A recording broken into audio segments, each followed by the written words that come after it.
మొట్టమొదటి factory outlet Mukunda jewellers ఈ నెల 11న సోమాజిగూడలో గొప్ప ప్రారంభం. కుకట్పల్లి, ఖమ్మం, కొత్తపేట. ఏంటన్నా అసలు కాంగ్రెస్ ప్రభుత్వం వచ్చింది, మీరు కూడా కాంగ్రెస్ ప్రభుత్వం రావాలని ఊరూరా తిరిగినారు. ఇప్పుడు కాంగ్రెస్ ప్రభుత్వం వచ్చింది. అసలు కాంగ్రెస్ ప్రభుత్వం వచ్చినా కూడా మీరు ఎందుకు ధర్నాలు చేస్తున్నారు? బీఆర్ఎస్ హయాంలో కూడా ధర్నాలు చేశారు, ఇప్పుడు ధర్నాలు చేస్తున్నారు. అసలు ఏం జరుగుతుంది? గ్రూప్ 2 పోస్టులు పెంచుతున్నారా లేదా? అసలు ఏంటి విషయం? యాక్చువల్గా లాస్ట్ టైం మేము ఇట్లా పేపర్ లీకేజీలు కానీ టీఎస్పీసీ ముట్టడి కానీ బోర్డు ప్రక్షాళన కానీ రేవంత్ రెడ్డికి స్వయాన హాజరయ్యారు. సీఎం రేవంత్ రెడ్డి అన్న స్వయాన హాజరు ఏం చెప్పారంటే, మా ప్రభుత్వం ఏర్పడిన వెంటనే గ్రూప్ 2, గ్రూప్ 3 పోస్టులు పెంచి అందరికీ అన్ని ఎగ్జామ్ రాసుకుని వెసులుబాటు కల్పిస్తామని చెప్పారు. వాస్తవానికి ప్రత్యక్ష సాక్షులం మేమే కాబట్టి ముందు నుంచి మేము అడిగిన డిమాండ్ ఒకటే, ప్రభుత్వం వేర్పాటు దగ్గర నుంచి కానీ ప్రజాపాలన దగ్గర మన ప్రజా దర్బారికి పోయినా ఇంకా ఎవరి దగ్గర రిప్రజెంటేషన్ ఇచ్చినా కూడా గ్రూప్ 2, గ్రూప్ 3 పోస్టులు పెంచి గ్రూప్ 2ను డిసెంబర్ పెట్టాలి. ఎందుకంటే ఈ రెండు సేమ్ సిలబస్. లాస్ట్ టైం ఏవైతే ఎగ్జామ్ డేట్స్ వల్ల ఇష్యూ అయిందో సేమ్ ఇష్యూ ఇట్లనే అయిపోతుంది. ఈ అడిగేది ఏంటంటే, ఇప్పుడు ఇక్కడ ఫ్లక్ కార్డ్ చూస్తే క్లియర్గా అర్థమవుతుంది అన్న. ఈ ఫ్లక్ కార్డ్లో క్లియర్ అర్థమవుతుంది. ఇప్పుడు నేను గ్రూప్ 1 మెయిన్స్ క్వాలిఫై అవుతున్నా. గ్రూప్ 1 అనేది సింపుల్ అడా. గ్రూప్ 1 అనేది ఏమో డిస్క్రిప్టివ్ పేపరు, గ్రూప్ 2 అనేది ఆబ్జెక్టివ్ పేపరు. అంటే నేను క్వాలిఫై అయినా నేను అంటే రెండు పడు అటొక్క కాలు కాలేయాలా, ఇటొక్క కాలేయాలా. ఇప్పుడు నేను గ్రూప్ 1 వదిలిపెట్టుకుంటే గ్రూప్ 2 రాయాలి, లేకపోతే గ్రూప్ 2 వదిలిపెట్టుకుంటే గ్రూప్ 1 రాయాలి. ఒకటన్నా గవర్నమెంట్ జాబ్ అంటే 4 రాలేసి ఒక రాయి తగలది వాస్తవానికి. సో మేము అడిగింది ఒకటి, ఇప్పుడు ఏంటంటే right before election, MP election అప్పుడు ఇది circular memo 23650 dated on March 6, 2024 ఏం చెప్పారంటే, గ్రూప్ 2, గ్రూప్ 3 వేకెన్సీస్లో ఏమన్నా ఖాళీలు ఉంటే నోటిఫై చెప్పారు. ఇది వచ్చేసి జూలై, ఇంతవరకు ఏం నోటిఫై చేయకుండా. ఇంకోటి ఏంటన్నా, పబ్లిక్ సర్వీస్ కమిషన్కి ఒక అథారిటీ ఉంటుంది. ఒక పబ్లిక్ సర్వీస్ కమిషన్లో ఒక అథారిటీ ఏంటి అంటే, ఎగ్జామ్ పెట్టే వరకు ఎన్నెన్ని పోస్టులు యాడ్ చేసుకోవచ్చు, సప్లిమెంటరీ కానీ ఎడెండమ్ కానీ. ఇది 2016లో ఫస్ట్ 439 ఇస్తే ఇప్పుడు మళ్ళీ 593 పోస్టులు యాడ్ చేసేసి 1032 ఇచ్చారు. మేము అడిగేది ఒకటే, మీరు ఎన్నో కానీ పోస్టులు యాడ్ 2000, 3000 కాదు. ఎందుకు అంటన్నా, ఏళ్ళకేళ్ళ ఎదురు చూస్తామన్నా. ఉద్యోగం లేక, పెళ్ళిళ్ళు కాక, నిరుద్యోగమైనటువంటి పైన బట్ట కింద పొట్ట వస్తుంది కాబట్టి ఉద్యోగాలు వస్తలేవు. ఊర్లలో పోయి మా మొక్కలు చూపించలేని పరిస్థితి ఏంది, ఇంటికాడలో ఫోన్ లేపలేని పరిస్థితి ఏంది. అంటే ఏళ్ళకేళ్ళకి ఎదురు చూస్తున్నప్పుడు మేము జాబ్ క్యాలెండర్ అంటారు. ఓకే, జాబ్ క్యాలెండర్ ప్రకటిస్తున్న సంతోషం. మీరు జాబ్ క్యాలెండర్ ఏదో జనవరిలో ప్రకటించి ఉన్నట్టయితే ఈరోజు మేము గ్రూప్ 2 పోస్టులు పెంచడం అడగలేదు, ఉండలేదు.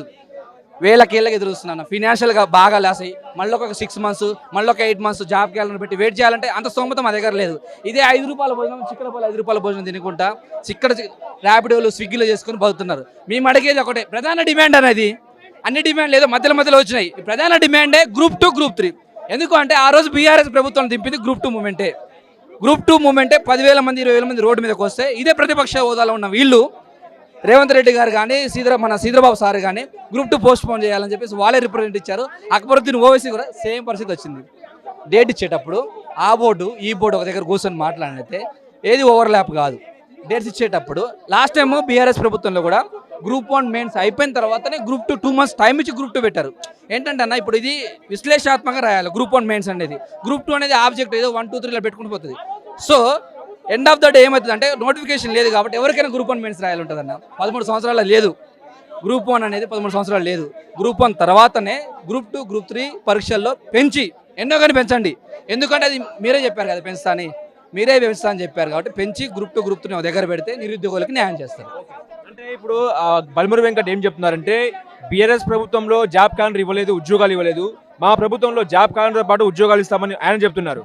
జాబ్ క్యాలెండర్ అదే అన్న, ఇప్పుడు job calendar end of the జూలైకి వచ్చిందన్న. ఇప్పుడు జాబ్ క్యాలెండర్ ఇస్తాం. మేము చెప్పే కదా, జాబ్ క్యాలెండర్ ఇచ్చినప్పుడు ఏమవుతుంది అంటే, అది నెక్స్ట్ ఇయర్కు. అంటే మేము దగ్గర దాదాపు 8 సంవత్సరాల నుంచి వెయిట్ చేస్తున్నాం, నోటిఫికేషన్ లేదు కాబట్టి. ఈ నోటిఫికేషన్ ఎన్నో కానీ పోస్టులు యాడ్ చేసినట్టు ఇవన్నీ జాబ్ క్యాలెండర్ ఇవ్వద్దు అంటారు. ఇప్పుడు ఏదన్నా సొల్యూషన్ కూడా మేమే చెప్తున్నాం వాళ్ళకి జాబ్ క్యాలెండర్కు. ఇగో ఈ మెమోని వాళ్ళే జారీ చేశారు కదా, ఎన్నో కానీ పోస్టులు దీంట్లో నోటిఫై చేసేసి జూన్ వరకు తీసుకోండి, లేదా ఏప్రిల్ మే వరకు తీసుకోండి. 100, 200 ఉంటాయి కదా, 200, 300, 500 ఎన్నో కానీ దీన్ని కలిపి ఇచ్చినట్టయితే మిగతా పోస్టులు జూన్ నుంచి డిసెంబర్ వరకు రిటైర్మెంట్లు ఉన్నాయి. ఆ పోస్టులు క్యాలెండర్లు యాడ్ చేయండి. జాబ్ క్యాలెండర్ ఇవ్వద్దని మేము అంటలేము, జాబ్ క్యాలెండర్ ఇవ్వండి. వచ్చే జనరేషన్కి జాబ్ క్యాలెండర్ అది.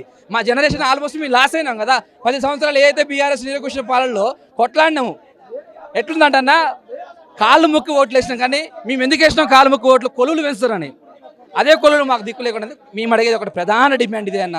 మాకు ఈ డిమాండ్ ఏ డిమాండ్ లేదు, మాకు ఒకటే డిమాండ్, గ్రూప్ 2, గ్రూప్ 3 పోస్టులు పెంచి group 2, group 3 same syllabus. November తర్వాత డిసెంబర్లో గ్రూప్ 2 పెడితే అన్న. బడ్జెట్ సర్వే కూడా రాలేదు వాస్తవానికి. నెక్స్ట్ ఈ జూలైలో బడ్జెట్ సర్వే వస్తుంది కాబట్టి ప్రశాంతంగా చదువుకొని అన్ని ఎగ్జామ్స్ రాసుకునే వెసులుబాటు కల్పించండి. అందరికీ అవకాశం కల్పిస్తే అన్ని ఎగ్జామ్స్ రాసుకొని జాబ్ వస్తుంది. ప్రభుత్వ పెద్దల్ని కలిసారా మీరు? ప్రభుత్వం ఏదైనా గత 4 నెలల నుంచి కలుస్తూనే ఉన్నాం. శ్రీధరబాబు సార్ని 2 సార్లు కలిసిన మాట్లాడతాము, సీఎం సార్ మాట్లాడతా అన్నారు, అదన్నారు ఇదన్నా. అయితే సీఎం సార్ కూడా మేము చెప్తున్నాం, స్ట్రైట్గా చెప్తున్నాం, రేవంత్ అన్న మేము మిస్లీడ్ చేస్తారా బ్యూరోక్రాట్స్ ఇవన్నీ మేము చెప్తలేము. ఇది మాది న్యాయమైన డిమాండ్. మీరే చెప్పారు స్వయాన ప్రెస్ క్లబ్స్కి వచ్చి మీరే చెప్పారు. దయచేసి మీరు గ్రూప్ 2 గ్రూప్ 3 పోస్టులు పెంచి గ్రూప్ 2 ఒక దగ్గర పెట్టండి. న్యాయం చేసిన వాళ్ళు అవుతారు నిరుద్యోగులకు. సార్ నా పేరు కృష్ణ అండి. నాది వనపర్తి జిల్లా. ఇక్కడ దాదాపు నేను వచ్చి ఒక 5-6 ఇయర్స్ అవుతుందండి. నేను ప్రత్యేకంగా గ్రూప్ 2కి మాత్రమే ప్రిపేర్ అవుతున్నానండి. ఇక్కడ మాకు గత ప్రభుత్వంలో మాకు ఆశలు లేకుండా last exam just vote bank రాజకీయాలు చేసింది. కానీ లాస్ట్లో గ్రూప్ 2 చూస్తే మాత్రం మాకు ఈ పేపర్లు అమ్ముకోవడం కానీ అవన్నీ చేసేసరికి కొద్దిగా భయం వేసింది. తర్వాత ఈ గవర్నమెంట్కి మేము సపోర్ట్ చేస్తే మాకు కొద్దిగా ప్రయోజనం కలుగుతుందని ఈ గవర్నమెంట్కి సపోర్ట్ చేశాం. తర్వాత ఈ గవర్నమెంట్ ఏమేమో పక్షపాత ధోరణితో ముందుకెళ్తున్నట్టు మాకు అనిపిస్తుంది. మా ప్రధాన డిమాండ్ ఏం లేదండి, గ్రూప్ 2-3 పోస్టులను పెంచాలా, గ్రూప్ 2-3 అదే డిసెంబర్లో ఎగ్జామ్ కండక్ట్ చేయాలా. థ్యాంక్ యూ అండి. నిరుద్యోగుల సమస్యలు ఏంటంటే అసలు నిరుద్యోగులకు లేని సమస్యలు ఏంది, ప్రతి ఒక్కటి నిరుద్యోగ సమస్యను. ఇక్కడ పిల్లలను డైవర్ట్ చేస్తుర్రు, పిల్లల్ని సెగ్రిగేట్ చేస్తుర్రు. ఒకడు డిఎస్సి, ఒకడు గ్రూప్ 2, ఒకడు గ్రూప్ 1, 1:100. కానీ వీళ్ళందరికీ అర్థం కావాల్సినటువంటి అంశం ఏంటంటే ఇవన్నీ నిరుద్యోగ సమస్యలు. ఎందుకంటే గ్రూప్ 2ని పోస్టులు పెంచమని చెప్పి ఎందుకు అడుగుతున్నామంటే, ఒకవేళ ఇదే పోస్టులకు 783 పోస్టులకు గ్రూప్ 2 పోస్టులకు 1368 గ్రూప్ 3 పోస్టులకు ఎగ్జామ్ రాసేదైతే గత సంవత్సరం టీఆర్ఎస్ పార్టీ యొక్క అధికార హయాంలోనే రాసేటోళ్ళు.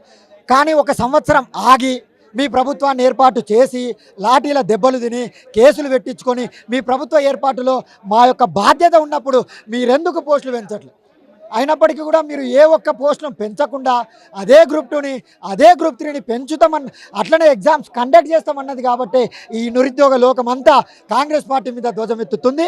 ఖచ్చితంగా రేపు జూలై 5వ తారీఖు నాడు జరగబోయేటటువంటి ఏదైతే టీఎస్పీఎస్సీ ముట్టడి, దాదాపు 10,000 మందితో టీఎస్పీఎస్సీ ముట్టడి చేస్తాం, మా యొక్క సమస్యలను రాష్ట్ర వ్యాప్తం చేస్తాం. ఈ యొక్క ముట్టడికి అన్ని విద్యార్థి సంఘాలు, కుల సంఘాలు, పార్టీ నేతలు అందరినీ ఆహ్వానిస్తున్నాం. పార్టీలతో నిమిత్తం లేకుండా సమస్యల పరిష్కారం దిశగా ఖచ్చితంగా ప్రయత్నం చేస్తాం. మా యొక్క పోస్టులు పెంచుకునే వరకు మేము పోరాటం చేస్తామని చెప్తున్నాం.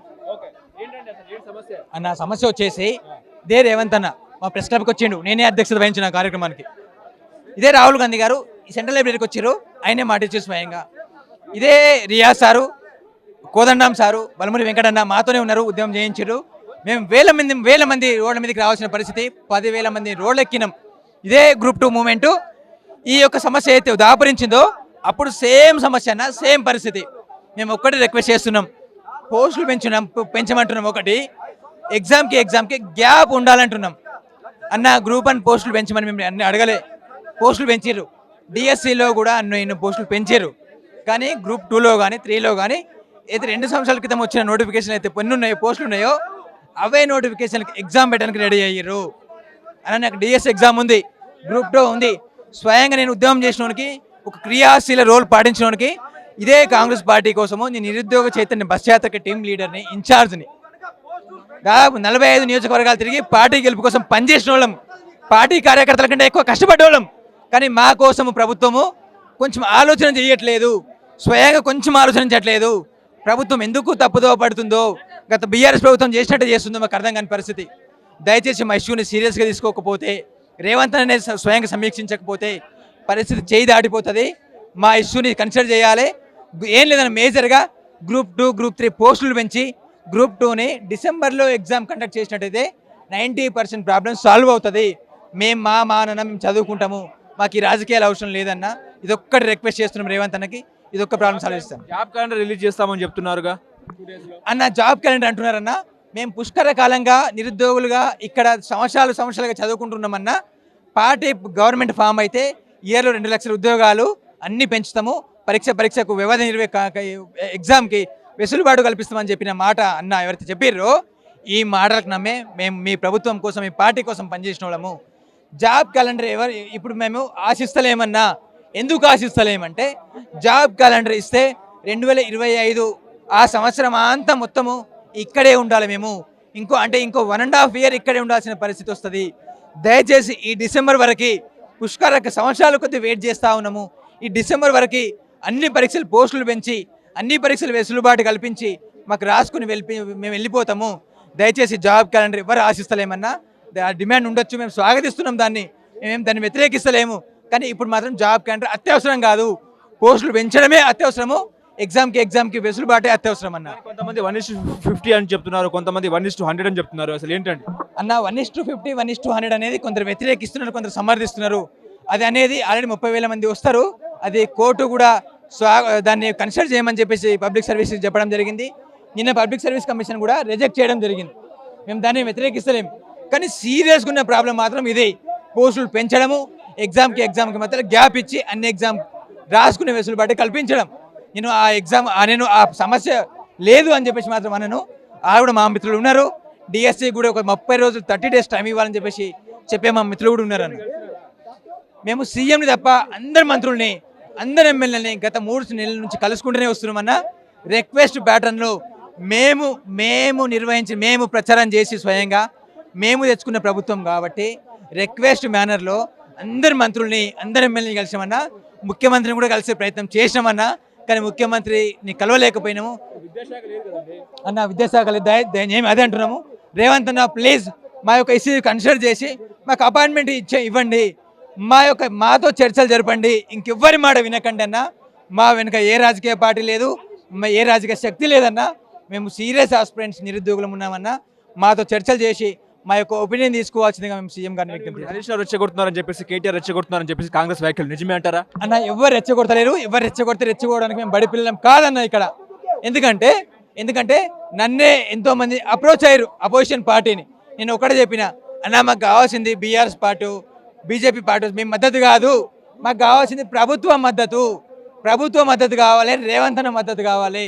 మీ మద్దతు అవసరం లేదన్నా, మీరు ఏదైనా అవుట్ రైడ్స్ తెచ్చుకోండి, మాకు మీ మద్దతు అవసరం లేదని చెప్పేసి చెప్పడం జరిగిందన్న.